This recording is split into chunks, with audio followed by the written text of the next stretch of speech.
Lorsqu'une vétérinaire isolée dans les montagnes du Montana décida de recueillir une chienne blessée, elle n'imaginait pas qu'elle venait d'ouvrir la porte à l'un des plus grands secrets de la science moderne. Ce qui allait naître dans sa clinique cette nuit-là n'avait rien de normal. La taille des petits, la couleur de leurs yeux, même les sons qu'ils émettaient, tout semblait impossible.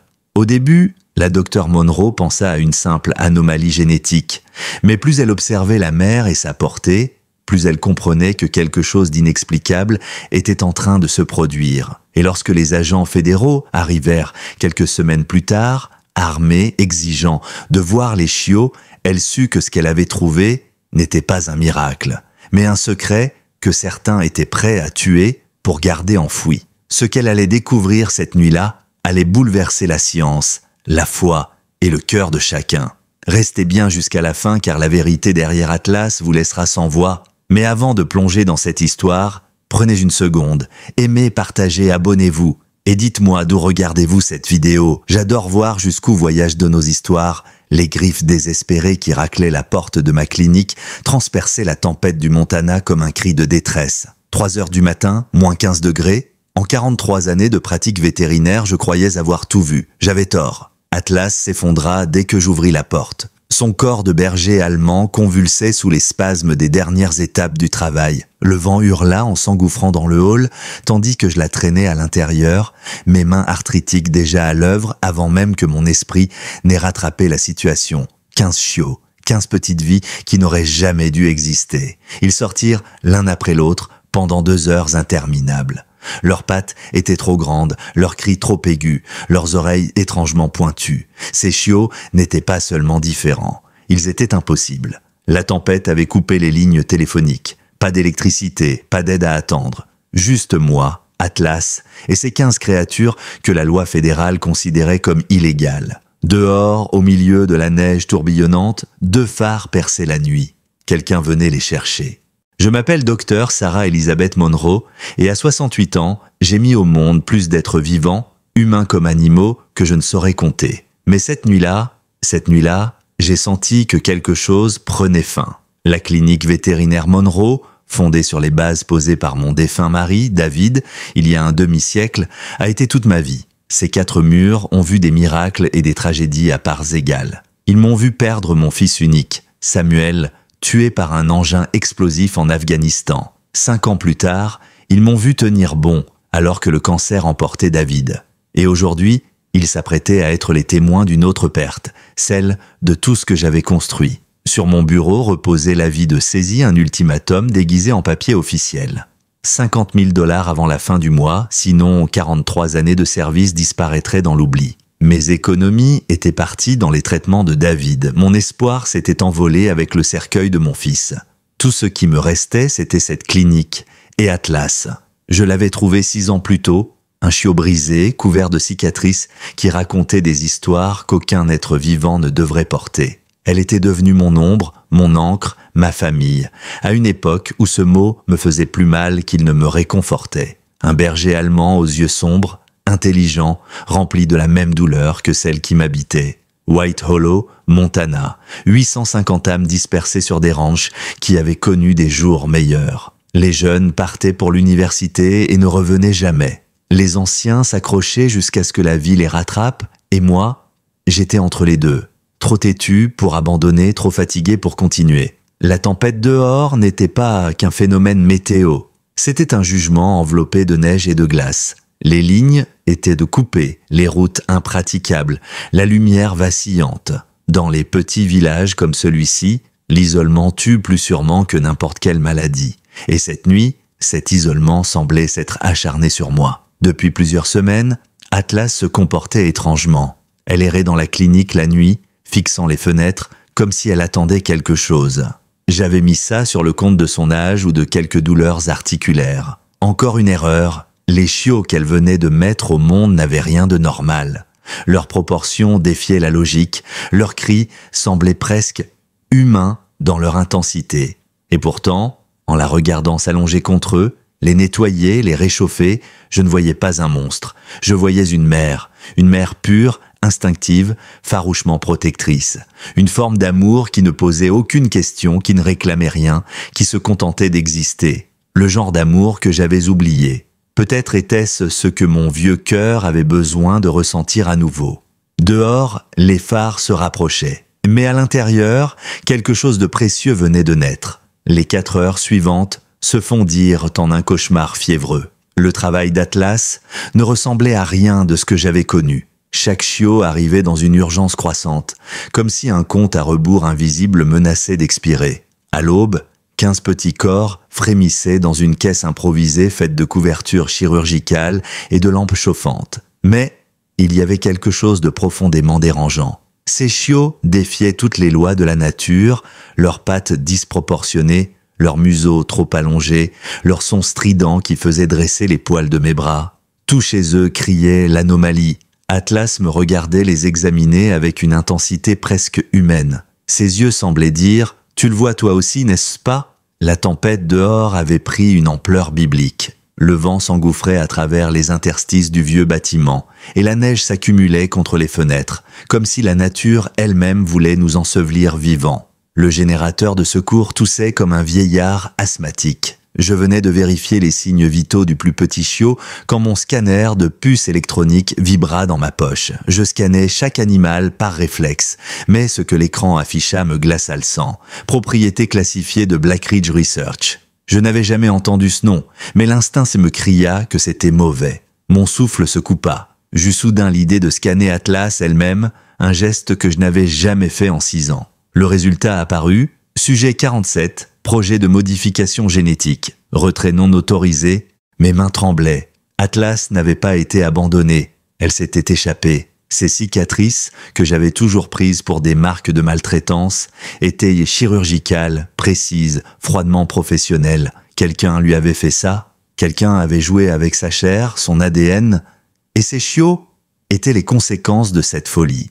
Le téléphone fixe sonna soudain, brisant le silence comme un coup de tonnerre. À cette heure, par ce blizzard, il n'y avait qu'une explication possible, une urgence. Mais la voix qui répondit me glaça plus que le froid. « Docteur Monroe, nous savons ce que vous avez. Nous venons récupérer notre propriété. » Puis la ligne coupa. Je restais figé, le combiné collé à mon oreille. Quelqu'un savait, quelqu'un venait. Les phares que j'avais vus n'appartenaient pas à des voyageurs perdus. C'étaient des chasseurs, et Atlas était leur proie. Je me mis aussitôt à rassembler tout ce que je pouvais. Couverture, matériel médical, lampes chauffantes, lait maternisé. Si nous devions fuir ou nous cacher, nous devions être prêts. Le vieux sous-sol de la clinique, construit par David pendant la guerre froide, était en béton armé et presque insonorisé. Il pourrait nous sauver ? Atlas sembla comprendre sans un mot. Elle me laissa transférer un à un ses chiots dans une caisse de transport chauffée. Puis d'un pas lent mais déterminé, elle descendit les marches vers le sous-sol. Comme si elle savait que ce moment viendrait. Je refermai la trappe, dissimulai l'entrée sous un vieux tapis. Si quelqu'un demandait, j'avais une histoire prête. Atlas, morte en couches, portée entière, sans survivant. Cruel, mais crédible. Quelques minutes plus tard, on frappa à la porte. Fort, autoritaire. 3 hommes, en tenue tactique, se tenaient là, leur visage à moitié couvert par la neige. Le chef me montra un badge. « Division fédérale de la faune, madame, nous enquêtons sur un trafic d'animaux illégaux. Nous devons inspecter vos locaux. » Mon cœur battait à tout rompre, mais j'ouvris la porte en souriant faiblement. « Bien sûr, agent. Je doute que vous trouviez grand-chose. J'ai perdu une chienne cette nuit. Mise bas, difficile. » Ils fouillèrent tout, chaque pièce, chaque placard. Leur précision était presque militaire. Le chef, un homme au regard mort, se présenta sous le nom d'agent Morrison. Il posait trop de questions sur Atlas, trop de détails exacts. Il savait son nom, ses cicatrices, son apparence. « Ce chien est une propriété gouvernementale, docteur. Ne pas signaler sa présence serait une infraction fédérale. » Je répétais calmement ma version. Morte, portée mortenée, crémation prévue. Le mensonge sortait plus facilement à chaque répétition, mais la peur restait tapie dans ma poitrine. 2 heures plus tard, ils repartirent, mais pas sans me laisser une carte. Si vous vous souvenez de quoi que ce soit, jour ou nuit, appelez. Quand leurs feux arrière disparurent dans la neige, mes jambes cédèrent. J'étais seul, avec 15 vies interdites sous mes pieds et un secret qui pouvait me détruire. Les heures qui suivirent le départ des agents ressemblaient à une veillée funèbre. Chaque craquement du bois, chaque rafale de vent contre les vitres me faisait sursauter. J'avais laissé la lumière tamiser comme si une obscurité totale pouvait attirer quelque chose de pire encore. Je passais mon temps à vérifier la trappe du sous-sol, à écouter. Aucun son, pas un gémissement. Atlas et ses chiots demeuraient silencieux, invisibles, comme s'ils savaient que le moindre bruit pouvait leur coûter la vie. La confiance qu'elle me faisait me glaçait le cœur autant qu'elle m'émouvait. J'étais leur dernier rempart. Le sommeil était impossible. Alors je m'assis à mon bureau, rallumai mon vieil ordinateur et tapai un mot que je n'aurais jamais cru associer à ma vie. Blackridge Research. Les résultats apparurent lentement, la connexion Internet vacillante sous la tempête. Et ce que je découvris me retourna l'estomac. Le fondateur s'appelait Dr Nathan Blackridge, ancien professeur en génétique animale à l'Université du Colorado, renvoyé 3 ans plus tôt pour violation éthique. Plusieurs articles évoquaient des expérimentations sur des espèces protégées, des manipulations d'ADN et des projets de croisement entre animaux domestiques et sauvages. Les détails étaient volontairement flous, comme si une main influente avait effacé les preuves. Mais une photo accompagnant l'un des articles m'arrêta net. David, mon mari défunt, se tenait à côté de Blackridge sur le cliché, les 2 hommes en blouse de laboratoire, souriant. Mon souffle se coupa. David, mon David, le vétérinaire compatissant qui pleurait à chaque euthanasie, que faisait-il dans un laboratoire de recherche génétique? La légende de la photo datait d'une 20aine d'années. À l'époque, il m'avait parlé d'un projet universitaire, rien de plus. Il avait dit qu'il faisait des analyses pour aider un collègue à identifier des maladies canines. Je n'avais pas insisté. Mon cœur refusait d'envisager autre chose. Pourtant, en cet instant, les pièces commençaient à s'assembler. Ces nuits passées à son bureau, les dossiers verrouillés, les mots scientifiques que je ne comprenais pas. Et cette façon étrange qu'il avait de regarder Atlas quand je l'avais ramené blessé, un regard de reconnaissance. Je me levai d'un bond, le cœur battant. Il y avait un meuble que je n'avais jamais osé ouvrir depuis sa mort, le grand classeur métallique de son bureau. La clé, je la connaissais, cachée derrière notre vieille photo de mariage. Ma main trembla en la tournant dans la serrure. Les tiroirs grincèrent, libérant l'odeur du papier jauni et du secret. À l'intérieur, des dizaines de dossiers classés avec rigueur, des échanges de courriers avec Nathan Blackridge remontant à plus de 15 ans, des rapports de laboratoire avec des termes que je comprenais à peine, séquençage mitochondrial, hybridation interspécifique, stabilité comportementale post-implantation, et puis, au fond, une enveloppe scellée à mon nom, l'écriture de David. Sarah, si tu lis ceci, c'est que je n'ai pas réussi à tout arrêter. Atlas n'est pas une simple chienne. Elle est la preuve vivante de ce que Nathan a créé. Et ce qu'il cherche à accomplir doit être stoppé. Ces chiots qu'elle porte, ils pourraient soit sauver, soit détruire des décennies d'équilibre naturel. Protège-les, garde-les hors de ses mains. Si tu échoues, tout aura été vain. La date me transperça, 2 jours avant son diagnostic de cancer. Mon mari savait que la maladie n'était pas un hasard. Peut-être même l'avait-on réduit au silence. Mon monde vacilla. Tout ce que je croyais connaître de lui s'effondra. J'étais marié à un homme qui portait un secret si lourd qu'il avait préféré mourir plutôt que de me l'avouer. Un grondement sourd me ramena au présent. Un bruit à l'extérieur, étouffé par la neige. Je jetai un œil par la fenêtre. De nouveaux phares, pas ceux d'agents fédéraux cette fois. Les véhicules étaient au civil. Des SUV noirs aux plaques de location. Mon cœur s'emballa. Ils revenaient. Mais pas les mêmes. Pire, je pris le fusil que David gardait derrière le comptoir, chargeai machinalement les cartouches et attendis. Des silhouettes descendirent des voitures, 6 hommes bien équipés, casques et oreillettes, et parmi eux, une silhouette plus grande, plus fine, que je reconnus aussitôt malgré les années. Nathan Blackridge. Je n'avais pas vu cet homme depuis l'enterrement de David. Ce jour-là, il avait posé une main sur mon épaule, ses yeux pleins d'une compassion trop polie. David m'a parlé de vous, Sarah. Il disait que vous étiez son équilibre. Ces mots résonnaient maintenant comme une menace déguisée. Nathan monta les marches et frappa à la porte d'un geste mesuré, presque courtois. « Sarah, ma chère, dit-il d'une voix lisse quand je lui ouvris. Quelle tragédie cette tempête et cette perte. Atlas, c'est ça? Une chienne exceptionnelle. » Son ton détaché me fit frissonner. Il savait, il testait ma réaction. « Oui, répondis-je, la voix cassée. Elle n'a pas survécu à la mise bas. Il hocha la tête, les lèvres étirées d'un sourire qui ne montait pas jusqu'à ses yeux. Puis-je entrer? Nous avons beaucoup à nous dire. J'aurais dû refuser. J'aurais dû fermer la porte. Mais une partie de moi voulait comprendre. Alors je reculai. Nathan entra comme chez lui. Son regard balaya la pièce, méthodique, évaluateur. David n'a jamais eu la force de voir au-delà des émotions, commença-t-il, en effleurant du bout des doigts la table d'examen. Il était brillant, mais trop sentimental. Il croyait encore qu'on pouvait sauver le monde sans le changer. J'eus un haut le cœur. Que voulez-vous dire? Mon mari aidait les animaux? Pas ça. Il me lança un sourire presque attendri. Ma chère Sarah, David était bien plus qu'un vétérinaire. C'était un généticien hors pair, mon partenaire. Il a quitté le projet parce qu'il avait peur du succès, pas par morale. Je reculais d'un pas. Vous mentez. Mais même en le disant, les souvenirs se bousculaient. Les revues scientifiques sur son bureau, les appels mystérieux tard dans la nuit, les échantillons qu'il stockait dans des congélateurs et pour des analyses de routine. Tout prenait un sens monstrueux. Nathan sortit son téléphone et me montra des photos. David, plus jeune, en blouse blanche, dans un laboratoire ultra-moderne, des animaux difformes, mi-loup, mi-chien, derrière des vitres épaisses. Et David, souriant à côté de lui. Nous travaillions sur une nouvelle lignée, des créatures capables de combiner la loyauté domestique et la résilience sauvage. Atlas était la première réussite. Je crus vomir. Tout ce que je voyais dans ces images, c'était de la souffrance. Des animaux arrachés à leur nature. Vous les appelez réussite? Ce sont des êtres vivants, pas vos créations.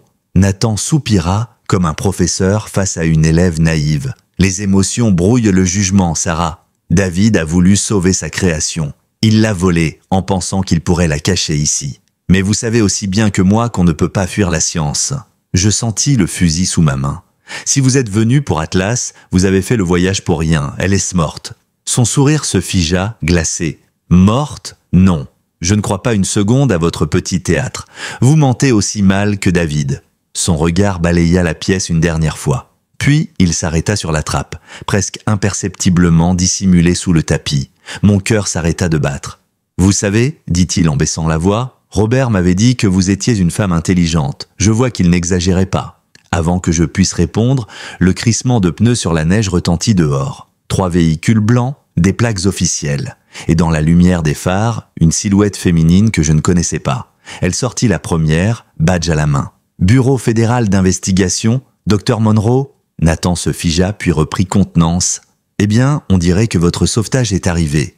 Il ajusta son manteau, un sourire perfide aux lèvres. Allons voir si ces braves agents comprennent vraiment ce qu'ils viennent interrompre. Les agents fédéraux avancèrent d'un pas décidé à travers la neige, leurs lampes découpant le blizzard en faisceaux nets.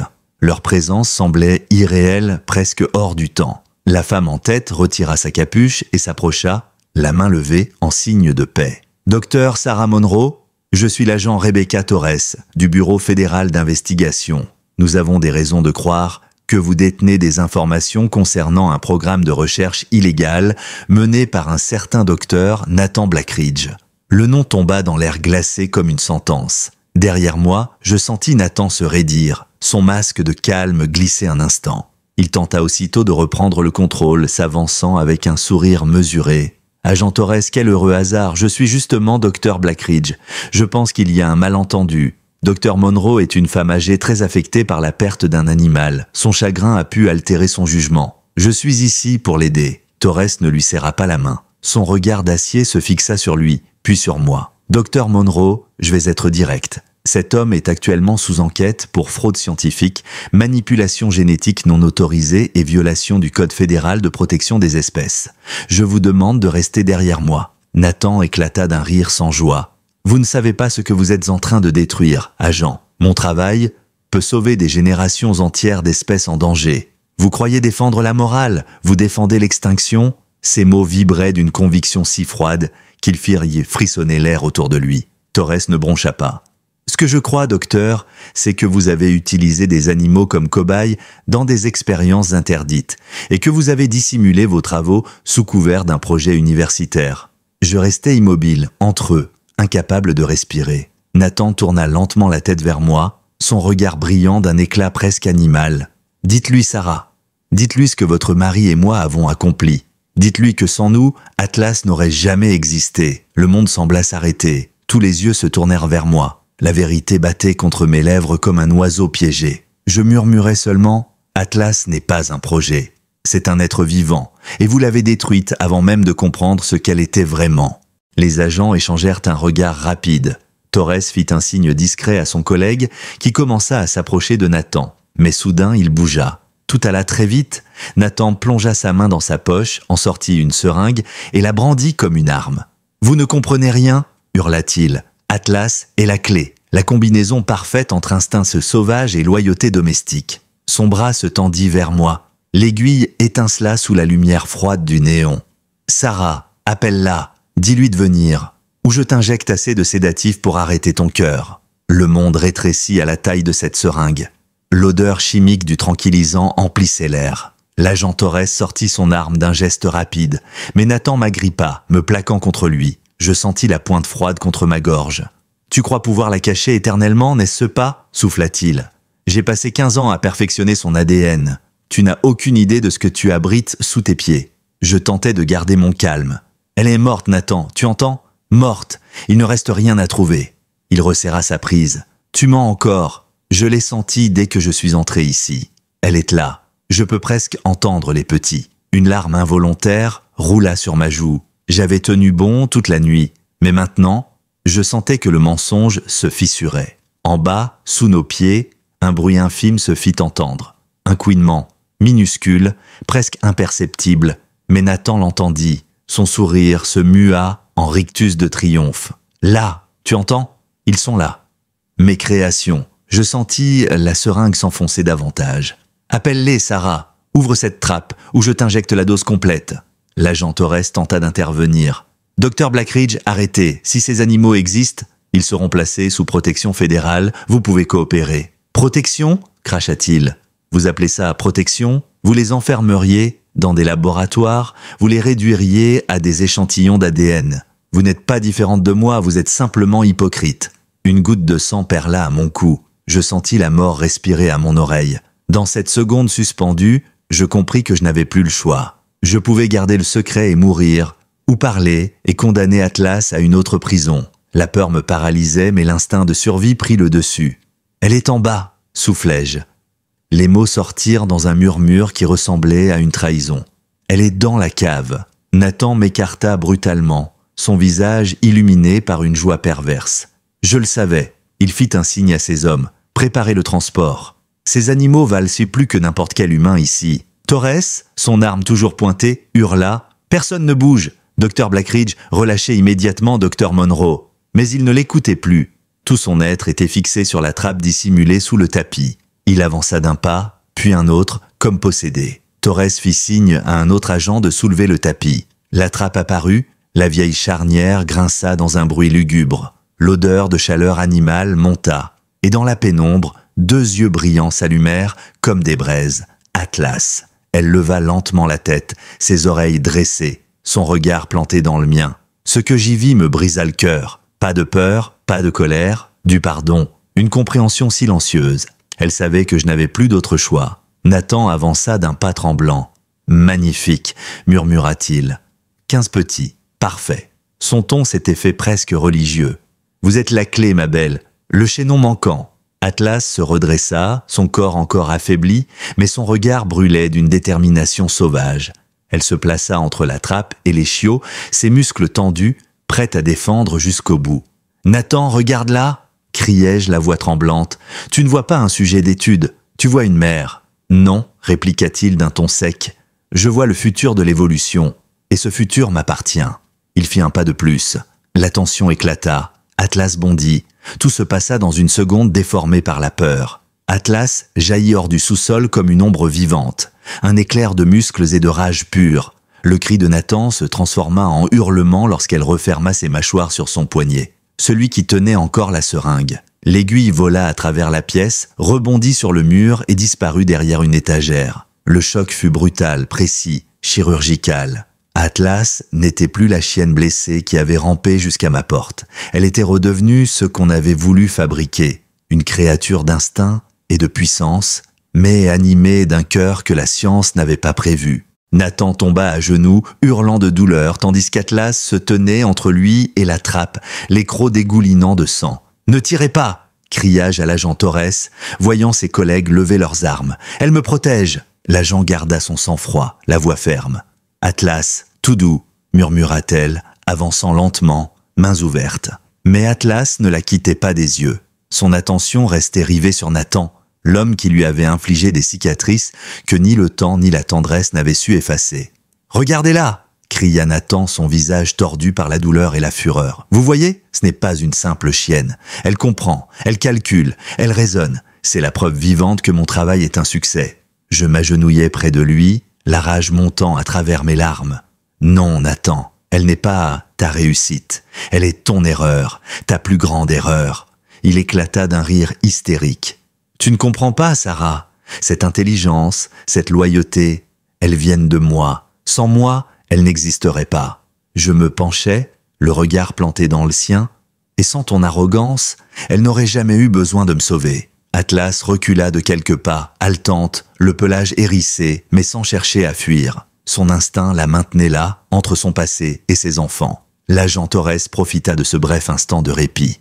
En 2 mouvements précis, elle attrapa Nathan, le plaqua au sol et lui passa les menottes, son genou contre son dos. « Docteur Nathan Blackridge, vous êtes en état d'arrestation pour expérimentation illégale, enlèvement et agression sur une fonctionnaire fédérale. Vous avez le droit de garder le silence. » Les mots se perdirent dans les cris de rage de Nathan. « Vous ne comprenez rien. Vous détruisez des années de recherche, des décennies d'avancées. Ces créatures sont l'avenir. Vous allez tous regretter de m'avoir arrêté. » Atlas grogna un grondement si bas qu'il vibra jusque dans mes os. Je m'approchai d'elle lentement, les mains levées. « Doucement, ma belle. C'est fini. Tu m'entends? C'est fini maintenant. » Elle me fixa, haletante, puis se laissa tomber sur le sol, épuisée. Je posai ma main sur son front chaud, sentant son cœur battre à toute allure. Elle tremblait. Mais ce n'était plus de peur. C'était l'adrénaline qui retombait, la tension d'une mère qui venait de sauver ses petits et son ami. Nathan, le visage contre le carrelage, reprit un ton glacial. « Tu crois l'avoir sauvée, Sarah? Tu l'as condamnée. Ces chiots, ce qu'ils portent dans leur sang. Le gouvernement les prendra, les disséquera, les étudiera jusqu'à la dernière cellule. Et tu les regarderas disparaître, un par un, au nom de la science que tu méprises. » Ces mots me frappèrent en plein cœur. C'était une prophétie cruelle, mais je savais qu'il avait raison sur un point. Maintenant que les autorités savaient, Atlas et ses petits ne nous appartenaient plus. L'agent Torres leva les yeux vers moi, son expression adoucie. « Nous devons sécuriser la zone. Ces animaux font désormais partie d'une enquête fédérale. Ils seront traités avec soin, je vous le promets. Promesse sincère, mais je connaissais trop bien ce que signifiait « soin » dans le langage bureaucratique. Test, isolement, observation, captivité. Atlas redressa la tête, observant la scène, puis regarda vers la trappe ouverte. En bas, un couinement. Un petit appel fragile, impatient. Son instinct de mère reprit le dessus. Elle fit un pas vers moi, puis vers la cave.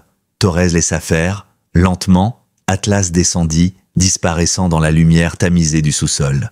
Les sons de succion et de petits grognements reprirent. La vie, malgré tout, continuait. Quelques minutes plus tard, les agents emmenèrent Nathan menotté vers les SUV fédéraux. Il tourna la tête vers moi une dernière fois, son sourire ensanglanté figé sur son visage. « Vous croyez l'avoir sauvé, Sarah? Mais ce n'est que le début. Vous ne pouvez pas cacher l'avenir. » Les portières claquèrent et le bruit des moteurs s'éloigna dans la tempête. J'étais là, seul à nouveau, au milieu de ma clinique dévastée, le goût métallique de la peur encore sur ma langue. L'aube perçait timidement derrière la neige. Le ciel du Montana se teintait de rose pâle, comme si le monde refusait de croire à la nuit que je venais de traverser. L'agent Torres resta, accompagné de 2 hommes qui photographiaient la scène et prenaient des notes. Quand elle s'approcha, sa voix s'adoucit. « Vous avez été d'un courage exceptionnel, docteur Monroe. Si Atlas vous a protégé, c'est qu'elle savait qu'elle pouvait vous faire confiance. » Je hochai la tête, incapable de parler. Mes mains tremblaient encore. Torres regarda la trappe, pensive. « Je dois examiner les petits, au moins visuellement. » Je pris une inspiration profonde. « Faites vite, et doucement. » Elle descendit lentement, lampe torche à la main. Les chiots bougeaient, vivants, vifs, étrangement coordonnés.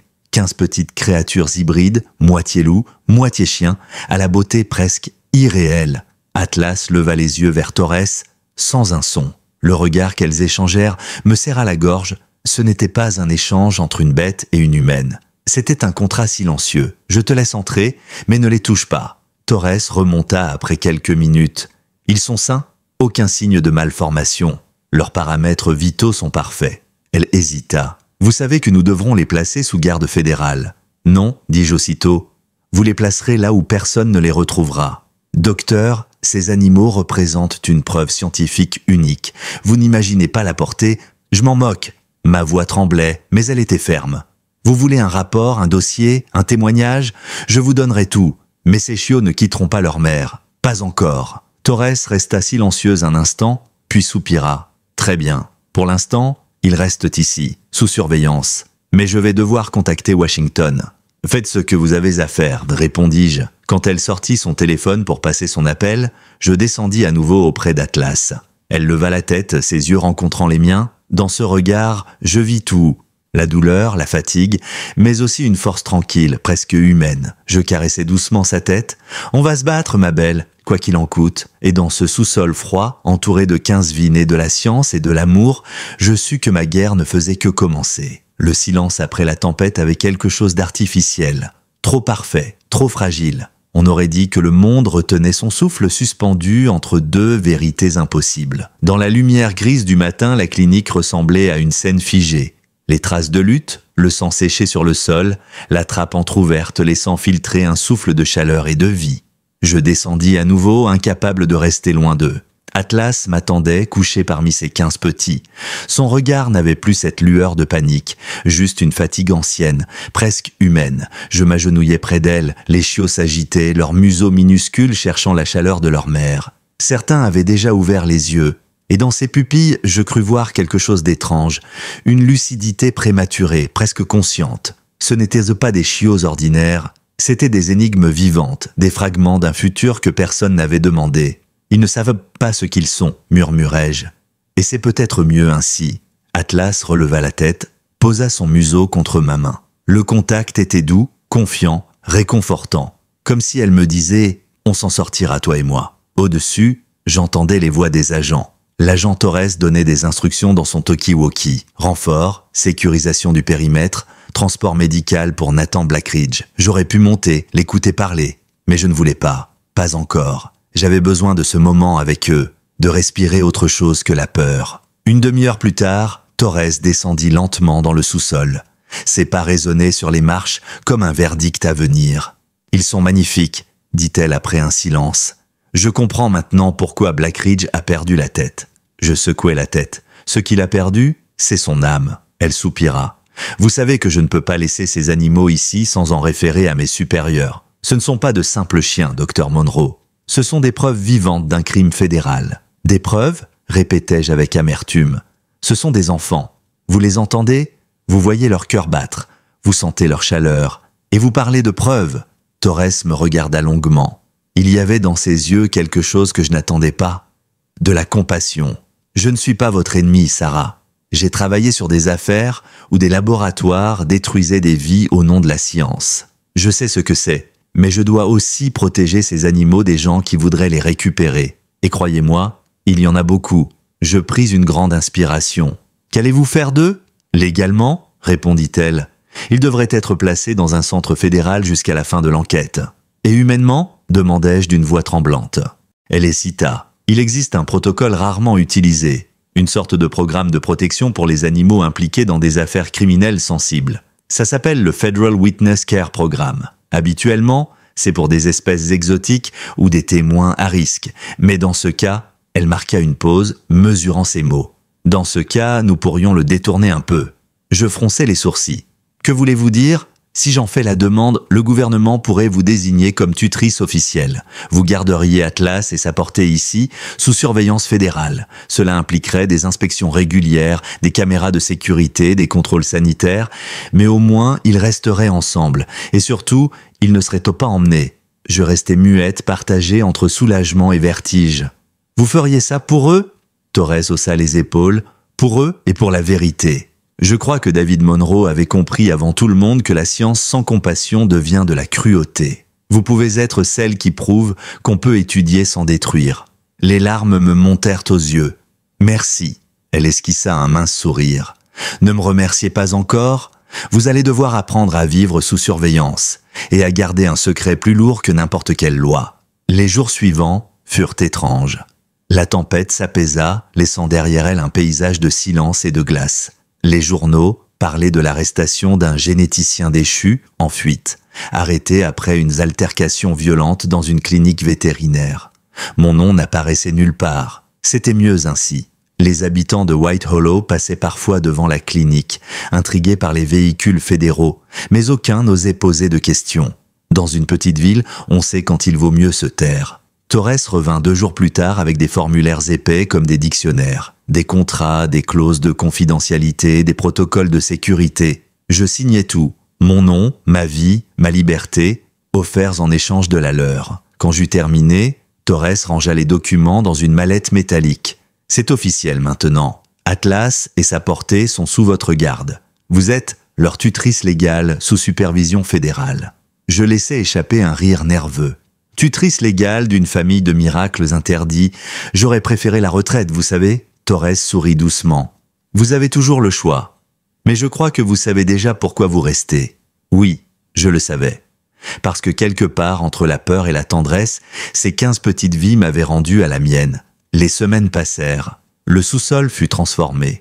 Les fédéraux y installèrent un système de ventilation, des lampes infrarouges, des caméras de surveillance. Tout semblait froid, clinique. Mais Atlas s'y habitua vite.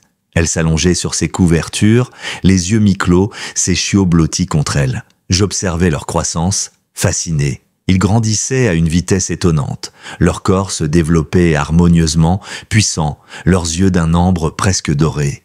Et leur comportement, c'était troublant. Ils semblaient comprendre des ordres avant même que je les formule. Quand je leur parlais, ils répondaient à ma voix, pas à mes gestes, comme s'ils me comprenaient vraiment. Je commençais à tenir un journal d'observation, pas pour la science officielle, mais pour moi, pour David. Chaque jour, j'y notais leurs progrès, leur personnalité naissante. Il y avait Luna, la plus curieuse, qui ouvrait toujours les yeux la première. Ash, le plus protecteur, qui se plaçait systématiquement entre les autres et la porte. Et Willow, minuscule mais audacieuse, qui aimait grimper sur Atlas pour s'endormir sur sa nuque. 15 miracles imparfaits, 15 battements de cœur qui défiaient tout ce qu'on croyait savoir de la vie. Mais au fond de moi, je savais que cette paix ne durerait pas. Le monde extérieur n'oublie jamais ce qu'il convoite. Et si la justice avait enfermé Nathan Blackridge, d'autres viendraient. D'autres qui n'auraient ni sa folie, ni sa morale, mais la même ambition. Alors, chaque nuit avant d'éteindre les lumières, je caressais Atlas et je lui disais toujours la même chose, on veille, ensemble. Et dans le silence du Montana, sous la neige éternelle, elle me répondait d'un battement de queue comme une promesse. 6 mois passèrent. Le temps s'écoula comme dans un rêve étrange, entre routine et miracle. Le blizzard avait laissé place à un printemps timide. Dans la vallée de White Hollow, la neige fondait lentement, révélant la terre gelée en dessous, comme si le monde lui aussi voulait renaître. À la clinique, la vie avait retrouvé un rythme différent, plus silencieux, plus chargé de secrets. Atlas et sa portée grandissaient à une vitesse qui aurait fait pâlir n'importe quel biologiste. 15 jeunes créatures, désormais mi-loup, mi-chien, mais bien plus que ça. Chacun portait dans son regard une lueur de conscience que je n'avais jamais vue chez aucun animal. Le sous-sol, autrefois un abri, était devenu un sanctuaire. Les fédéraux avaient installé de nouvelles caméras, des capteurs thermiques, un dispositif d'alimentation automatisé. Mais malgré ce décor de surveillance, l'endroit respirait la chaleur et la vie. Atlas veillait toujours sur eux, infatigable, attentive, presque royale. Quand je descendais, elle me saluait d'un grognement doux, les oreilles légèrement baissées. Ses enfants, eux, s'approchaient avec prudence. Ils me connaissaient, ils m'aimaient. Mais derrière leurs yeux ambrés brillait une intelligence que je commençais à craindre autant qu'à admirer. J'avais commencé à les nommer. Luna, la première née, la plus vive, capable d'ouvrir les loquets du parc en métal avec une précision déconcertante. Scout, grand, solide, protecteur, toujours sur le qui-vive. Ash, calme et réfléchi, presque méditatif, qui semblait observer le monde plutôt que le subir. Willow, minuscule, rapide, curieuse, et tant d'autres. Chacun avait une personnalité distincte. Ils formaient une meute, mais une meute consciente. Ils ne se battaient pas pour dominer. Ils se relayaient, partageaient, s'organisaient. J'avais vu Scout céder sa nourriture à Luna, puis la voir, quelques heures plus tard, lui rapporter un jouet, comme pour le remercier. Ce n'était pas du dressage, c'était de l'empathie. L'agent Torres venait toujours une fois par semaine. Ses visites, autrefois formelles, s'étaient adoucies. Elle s'asseyait souvent à côté de moi, observant les jeunes jouer derrière la vitre. « Ils ne ressemblent à rien de ce qu'on connaît », disait-elle souvent. C'est comme si la nature elle-même avait accepté le mélange que la science a imposé. Je savais qu'elle avait raison, mais je voyais aussi ce qu'elle évitait de dire, que cette nature nouvelle pouvait effrayer ceux qui ne la comprendraient pas. Un matin, Torres arriva plus tôt que d'habitude. Elle avait ce regard que je redoutais, celui qu'on porte avant d'annoncer une mauvaise nouvelle. Elle posa sa mallette sur le comptoir et soupira. Nathan Blackridge a plaidé coupable sur plusieurs chefs d'accusation, mais il a aussi parlé. Beaucoup, je me raidis. Parler de quoi? De ses recherches, de ses investisseurs, de l'existence d'un groupe privé qui finançait ses expériences avant que le gouvernement ne les découvre, un consortium international, des gens puissants avec des moyens et un intérêt particulier pour les résultats que vous abritez ici. Mon cœur se serra. Vous voulez dire qu'ils savent? Pas encore officiellement. Mais si ces aveux fuitent, il ne faudra pas longtemps avant que quelqu'un vienne poser des questions. Des scientifiques, des militaires, peut-être pire. Je fixais la fenêtre du sous-sol où les jeunes jouaient, insouciants. « Alors que proposez-vous » Torres hésita. « Je ne suis pas censé vous le dire, mais le département envisage de transférer la portée dans une installation fédérale sécurisée, au Nouveau-Mexique. Pour protection, bien sûr. » Je me levai d'un bond. « Protection ? Non, Rebecca. Vous savez très bien ce que cela veut dire. Des cages, des expériences, des prélèvements. Vous me promettez la sécurité, mais vous les condamnez à la captivité. » Torres baissa les yeux. « J'essaie de trouver une autre solution. Mais si l'ordre tombe d'en haut, je ne pourrai pas l'empêcher. » Cette nuit-là, je ne dormis pas. Je restais assise dans la pénombre, écoutant le souffle régulier d'Atlas depuis le sous-sol. La tempête dehors n'était plus de neige, mais de décision. L'avenir de ces êtres ne tenait qu'à un fil, et ce fil passait entre mes mains. Les jours suivants furent tendus. Des rumeurs circulaient en ville. Les habitants disaient avoir vu des lumières la nuit près de la clinique, des silhouettes dans les bois. Jake Thompson, mon vieux voisin, passa un matin le visage inquiet. « Sarah, tu devrais fermer quelques jours. Les gens parlent trop. Et ces types qu'on a vus rôder, ça me dit rien qui vaille. » Je tentai un sourire. « Merci, Jake. Je vais faire attention. » Mais au fond, je savais qu'il avait raison. Les secrets attirent-tu toujours la convoitise? Une nuit, tout bascula. Vers 2 heures du matin, les alarmes de sécurité se déclenchèrent. Des bruits de pas lourds résonnèrent de dehors. J'attrapais le fusil que je gardais désormais sous mon bureau et me précipitai vers la trappe. Atlas grognait déjà, ses sens en alerte. Je distinguais des silhouettes à travers la neige.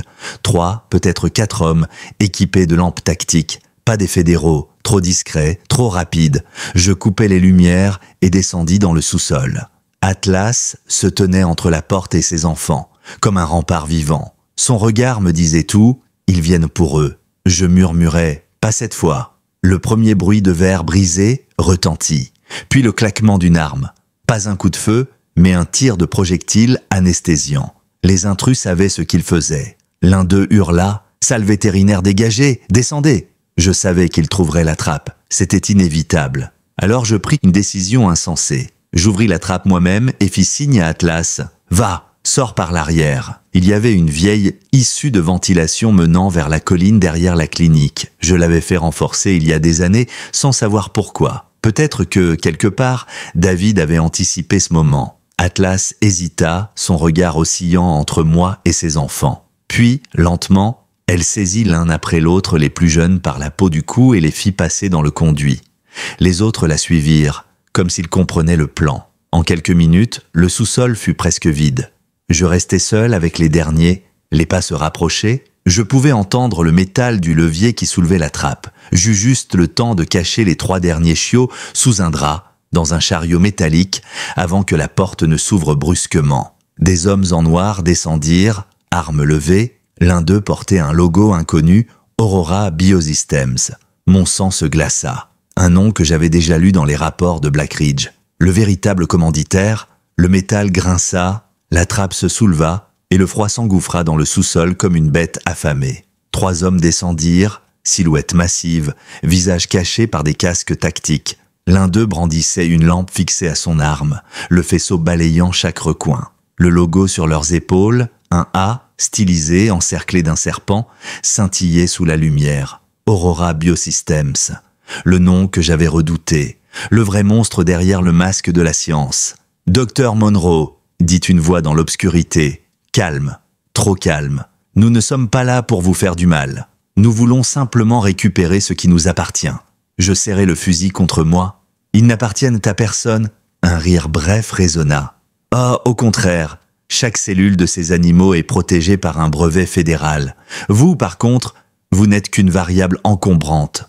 L'homme fit un pas vers moi. Je tirai sans réfléchir. Le coup partit, fracassant le silence. La détonation fit trembler les murs. L'homme hurla, touché à l'épaule, et tomba à genoux. Les deux autres répliquèrent instantanément. Des fléchettes tranquillisantes sifflèrent dans l'air. L'une se planta dans le mur à quelques centimètres de ma tête. Je me jetai derrière une table métallique, le cœur battant à tout rompre. La pièce empestait la poudre et le métal chaud. « Elle a encore des chiots ici !» cria l'un d'eux. « Localisez-les !» Je sentis la panique me gagner. Les 3 derniers chiots, dissimulés sous le drap, remuaient faiblement. Si l'un d'eux gémissait, tout serait fini. Je retins mon souffle, priant pour qu'il reste silencieux. Un bruit derrière moi, puis un fracas venu du conduit d'aération. Un souffle chaud, un grognement. Je n'eus pas besoin de me retourner pour comprendre. Atlas était revenue. Elle jaillit du conduit dans une explosion de poussière et de rage. La première silhouette n'eut même pas le temps de crier. Le choc la projeta contre le mur, le deuxième recula, tira à l'aveugle. La fléchette se ficha dans le sol. Atlas rugit, un son guttural presque surnaturel. Le troisième homme lâcha son arme et s'enfuit vers l'échelle. Trop tard. La chienne le rattrapa avant qu'il n'atteigne la surface. Tout fut chaos pendant quelques secondes, des coups, des cris, des éclats de métal, puis le silence retomba. Un silence lourd, chargé de respiration haletante et du claquement du vent dehors. Atlas, haletante, couverte de sang, me regarda. Ses yeux n'étaient pas fous. Ils étaient inconscients, résolus. Elle s'approcha, posa son museau sur ma main, comme pour dire « c'est fini, pour l'instant ». Je relâchai le fusil et tombai à genoux. « Tu n'aurais pas dû revenir, ma belle », murmurai-je en pleurant. Mais Atlas ne répondit pas. Elle se tourna vers le chariot et renifla les draps. Les 3 petits sortirent timidement, comme s'ils savaient que le danger était passé. Elle les lécha un à un, puis leva la tête vers la trappe, les oreilles dressées. D'autres bruits montaient de l'extérieur. Moteurs, voix, ordres criés dans le vent. Des renforts. Aurora ne viendrait pas à 3 hommes, il reviendrait en escadron. Je remontai en hâte, mon téléphone serré contre ma paume. J'appelai l'agent Torres. Pas de réponse. Je laissai un message tremblant. « Rebecca, ils sont là. Aurora Biosystems, 3 hommes neutralisés. Atlas les a... Elle les a arrêtés. Mais d'autres arrivent. S'il te plaît, fais vite. » Dehors, la neige recommençait à tomber. Le ciel du Montana s'assombrissait à nouveau, comme si la tempête revenait réclamer ce qu'elle avait laissé derrière. J'enfilai ma vieille parka, attrapai une lampe torche et allai derrière la clinique. Les traces d'Atlas et de la portée s'étendaient jusqu'à la colline. Les premiers chiots, ceux qu'elle avait fait fuir, avaient disparu dans la forêt. Un instant, j'eus peur qu'ils se perdent. Puis, j'aperçus dans la neige une série de marques régulières, coordonnées, pas de fuite désordonnée. Une trajectoire, une stratégie. Ils se déplaçaient ensemble comme une unité, comme une meute entraînée. Je retournai vers la clinique juste à temps pour voir les phares d'une colonne de véhicules s'approcher. 3 camions noirs, sans logo cette fois, pas Aurora. Je reconnus les gyrophares rouges et bleus, c'était Torres. Elle descendit du véhicule avant même qu'il ne s'arrête. Son manteau battait au vent, ses cheveux collés par la neige. « Sarah, est-ce que vous allez bien ?» Je hochai la tête encore tremblante. Ils étaient 3. Ils m'ont trouvé, Atlas les a arrêtés. Elle se figea. Où sont-ils? Je pointai vers le sous-sol. Torres entra, suivi de 2 agents armés. Quelques secondes plus tard, elle ressortit, le visage fermé. 2 morts, un vivant, blessé. Ce sont bien des hommes d'Aurora. Ils ont des badges falsifiés et du matériel militaire. Vous avez eu de la chance de Sarah. Beaucoup de chance. Je la fixai droit dans les yeux. Ce n'était pas de la chance, c'était Atlas. Torres inspira profondément. Elle est blessée? Non, pas cette fois, mais elle est partie. Elle a emmené la moitié de la portée dans la forêt. Le regard de Torres se durcit. Il faut la retrouver avant eux. Si Aurora met la main sur ces animaux, on ne pourra plus rien faire. Vous croyez qu'ils ne reviendront pas? Demandai-je, la voix cassée. Oh, ils reviendront, dit-elle en serrant la mâchoire. Et cette fois, ils ne se cacheront plus derrière des protocoles scientifiques.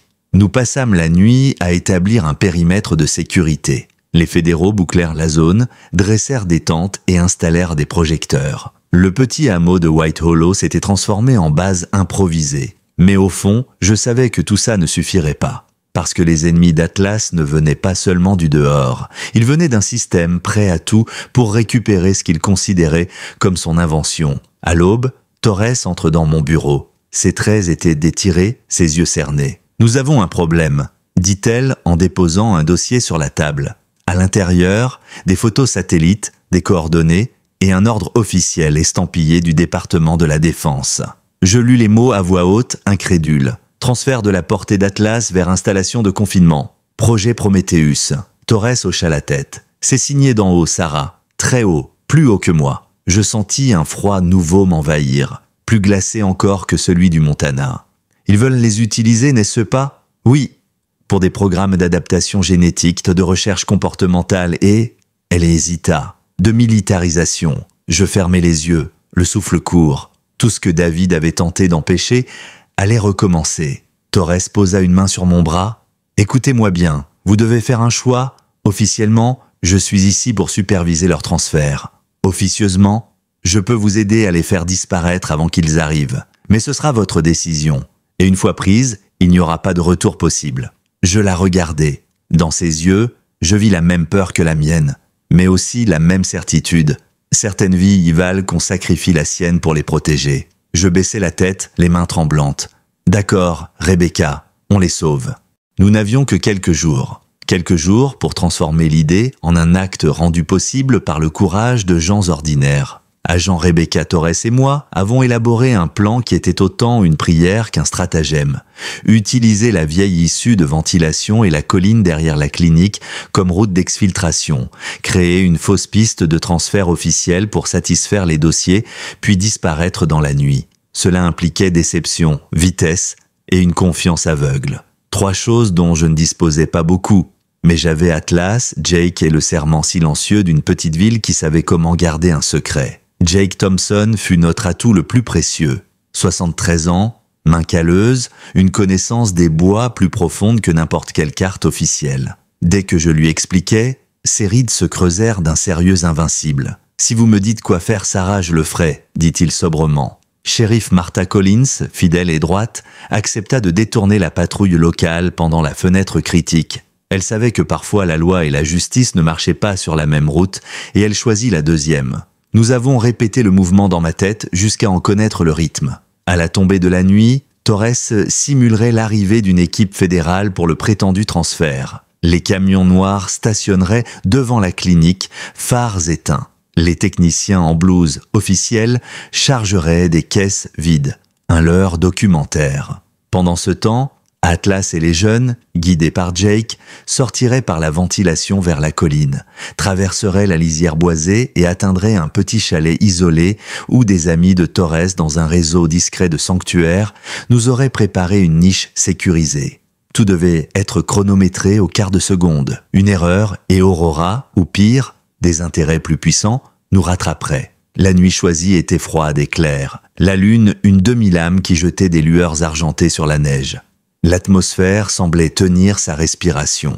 Les agents fédéraux en apparence officielle, une mise en scène magistrale orchestrée par Torres, arrivèrent dans un grondement fin. Phares tamisés, talkies pratiques synchronisés. 2 officiers extérieurs faisaient diversion à l'entrée tandis que Torres et moi vérifions une dernière fois les cages officielles qui devaient quitter la clinique. Aucune de ces cages n'était remplie. Elles étaient vides, propres, et prête à raconter une histoire plausible sur papier. Pendant ce temps, j'étais dans la pénombre du sous-sol, Atlas à mes côtés comme une colonne vivante. Les chiots, maintenant adolescents de chair et de fourrure, s'agitaient en silence, réactifs au moindre souffle. J'avais plié d'anciennes couvertures dans un chariot renforcé, et Jake, en chuchotant comme un vieux complice, m'indiqua l'ouverture du conduit. « Une bonne nuit pour les fantômes » murmura-t-il. Les chiots firent la file, guidés par Atlas. L'instinct de la meute prit le relais. Elle saisissait chacun par la peau du cou d'un geste doux et précis, comme une mère apprêtant ses petits pour le voyage.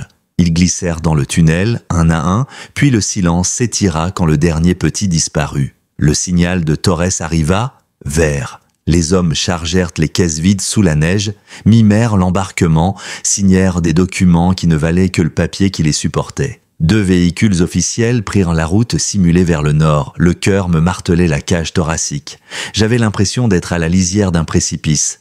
Et pourtant, il fallait avancer. Nous avons suivi le plan. Jake menait la colonne au dehors, Atlas en tête. La lueur de nos lampes découpait des silhouettes dans la nuit. Nos respirations se transformaient en nuages bleus. Les jeunes avançaient avec exactitude, comme s'ils savaient que chaque pas comptait. Nous avions prévu des relais, des points où changer de direction, des zones de silence, des caches de nourriture. Les premières 30 minutes furent un exercice d'ombre et de patience. Nous progressions sans entendre rien d'autre que le crissement de la neige sous nos bottes. Puis tout s'emballa. Un hélicoptère, un bruit inhumain, une vibration qui vous traverse le corps, surgit au-dessus des arbres, projecteurs balayant la vallée. Les phares nous surprirent comme des doigts brûlants. Dans la nuit, des silhouettes descendirent en corde depuis l'engin, lampes braquées. Aurora ne plaisantait plus, ils avaient des moyens logistiques que je n'aurais jamais imaginés. Ils nous ont pris de vitesse, hurla Jake en tirant les chiots dans un fourré. Les jeunes se glissèrent sous les broussailles, laissant la neige recouvrir leurs traces comme une bénédiction. Nous avons riposté par l'unique tactique qui nous restait, la dissimulation active. Torres utilisa son Toki pour créer une chaîne de coordination confondante à l'attention d'une prétendue équipe fédérale. Demande de confirmation de route, erreur de position et finalement un faux message annonçant un changement d'itinéraire. Les opérateurs au sol, surchargés d'informations contradictoires, ralentirent. Ce fut suffisant pour que Jake, Atlas et moi franchissions la dernière haie et atteignions une vieille grange bâtie en pierre où des fourrages et des couvertures nous attendaient. Nous avons trouvé le chalet à l'aube, un petit refuge en lisière d'une forêt plus dense où 2 bénévoles, des visages confiés à Torres, avaient installé des niches chauffées, des rations et un plan de secours. Les chiots se sont blottis, haletants mais vivants. Atlas se coucha au milieu d'eux, chaque respiration, un accord de soulagement. J'ai pleuré sans pouvoir m'arrêter, des larmes qui dégelèrent plus rapidement que la neige au soleil. Nous étions passés d'un état de survie à l'autre, mais la bataille n'était pas terminée. Le prix de cette opération, hélas, se révéla rapidement. Les forces d'Aurora n'étaient pas seules. Une fuite avait eu lieu quelque part. Alors que nous reprenions notre souffle, un camion tout-terrain s'engagea dans la piste de gravier comme une bête qu'on croyait assoupie. Des hommes en tenue sombre, armés, sortirent, leurs visages cachés. Ils n'étaient pas les mêmes que ceux qu'Atlas avait stoppés au sous-sol. Ceux-là avaient des ordres plus clairs, une patience glaciale. Un échange s'engagea. Un des volontaires fut touché en tentant de détourner l'attention. Le sang dans la neige semblait crier plus fort que les moteurs. Torres fit ce qu'elle pouvait. Négociations, menaces voilées, l'emploi de son badge comme d'un marteau moral. Mais la puissance derrière Aurora ressemblait à un mur. Ils voulaient récupérer le matériel. Et ils invoquaient des droits, des brevets, des contrats signés dans des bureaux loin d'ici avec des stylos qui n'avaient jamais vu la saleté d'un chenil. Dans le feu de l'instant, j'ai compris que la fuite ne suffisait plus. Protéger ces vies demanderait de sacrifier quelque chose que je n'étais pas prête à perdre. Alors j'ai pris la seule décision possible. Nous avons laissé une piste apparente, des signes menant vers une vieille ferme abandonnée à 10 km, et pendant que Aurora y investissait ses forces, nous avons déplacé les chiots vers un réseau de caches secondaires que Torres avait discrètement préparé. Certains furent dispersés vers des refuges partenaires, d'autres vers des sanctuaires isolés. L'objectif n'était plus d'atteindre un seul havre, il était de devenir inatteignable. Quand l'aube monta, je me tenais devant une petite bande de créatures fatiguées et sales, et je compris que nous avions gagné une bataille et perdu quelque chose de plus subtil, l'illusion de contrôle. Nous avions sauvé des vies, oui, mais à quel prix? Les nuits à venir seraient consacrées à courir, à inventer des identités, à masquer les traces, comme on pense une plaie profonde. Atlas posa la tête sur mes genoux, et dans ses yeux j'ai lu une promesse, tant que je vivrai, nous continuerons. Et tandis que la colonne d'Aurora s'éloignait vers la leur qu'on leur avait tendue, je sus qu'une nouvelle guerre venait de commencer. Une guerre où la compassion serait notre arme, la discrétion notre bouclier, et l'amour réel et obstiné d'une mère et d'une vieille vétérinaire, notre dernier as dans la Manche. 3 mois passèrent, 3 mois à vivre dans le silence, à éviter les routes, à apprendre à respirer sans regarder constamment derrière moi. Nous avions réussi à échapper à Aurora Biosystems, mais je savais qu'ils n'abandonneraient pas. Une organisation comme celle-là ne perd pas de vue 15 créatures uniques sans chercher à les retrouver. Pourtant, aucun hélicoptère n'était réapparu. Aucun agent ne s'était aventuré jusqu'à la vallée. Comme si le monde avait, pour un temps, détourné les yeux. Le refuge improvisé au bord de la forêt devint peu à peu un véritable sanctuaire. Torres avait usé de tout son réseau pour rendre la chose légale. Officiellement, le Centre White Hollow pour la recherche éthique animale était une filiale fédérale destinée à étudier la cognition des canidés sauvages. Officieusement, c'était un abri, un territoire neutre où Atlas et ses enfants pouvaient vivre sans craindre les cages ni les scalpels. Le chalet avait été agrandi. On avait construit 3 enclos extérieurs, reliés à un vaste terrain clôturé par des barrières invisibles à l'œil nu, enterrés sous la neige et reliés à un système de capteurs. Des panneaux solaires alimentaient les lampes et les caméras de surveillance, mais la lumière y était toujours douce, tamisée. Les chiots, maintenant jeunes adultes, évoluaient librement entre forêt et clairière. Certains montraient des aptitudes surprenantes. Luna, la plus vive, avait appris à ouvrir les portes coulissantes de la serre. Scout, le plus massif, comprenait les ordres complexes avant même qu'ils ne soient formulés. Willow imitait parfois les sons humains. Pas des mots précis, mais des rythmes, des intonations. Chaque jour, il repoussait un peu plus les frontières de ce qu'on croyait possible. Atlas, elle, avait retrouvé toute sa force. Son pelage, redevenu dense et doré, brillait sous la lumière du matin. Elle se promenait souvent avec moi jusqu'au bord de la rivière, là où le vent transportait encore l'odeur de la ville lointaine. Parfois, je la surprenais à observer le ciel, les oreilles dressées, comme si elle savait que ce calme était fragile. Peut-être que, comme moi, elle sentait que la paix est une parenthèse entre 2 tempêtes. Rebecca Torres venait toujours, mais plus en uniforme. Elle avait quitté son poste officiel, préférant rester ici à titre de consultante indépendante. Je savais qu'elle avait payé cher cette décision, carrière brisée, réputation entachée, mais jamais elle n'en parla avec regret. « J'ai passé 20 ans à protéger des lois », me dit-elle un jour en observant Atlas jouer avec ses enfants. Il était temps de protéger des vies. Jake venait presque tous les matins. Il réparait, coupait du bois, nourrissait les jeunes. À son âge, il aurait pu rester tranquille, mais il disait souvent, en riant, « Ces petits monstres me donnent une raison de me lever ». Même la shérif Collins venait parfois le soir déposer un panier de vivres et s'asseoir près du feu. Dans ce coin perdu du Montana, un petit réseau d'âmes loyales s'était formé autour d'un secret partagé. Les chiots, ou plutôt les jeunes loups chiens, semblaient ressentir cette bienveillance. Ils n'étaient plus craintifs. Ils avaient appris à faire confiance. Certains s'approchaient des visiteurs avec curiosité, d'autres restaient à distance. Mais tous semblaient conscients d'appartenir à quelque chose de rare, de précieux. Un matin, Torres arriva avec un dossier à la main et ce sourire inquiet qu'elle n'avait que pour les nouvelles difficiles. « L'affaire Blackridge est terminée », annonça-t-elle. « Le tribunal a rendu son verdict hier. Il a été reconnu coupable sur tous les chefs d'accusation.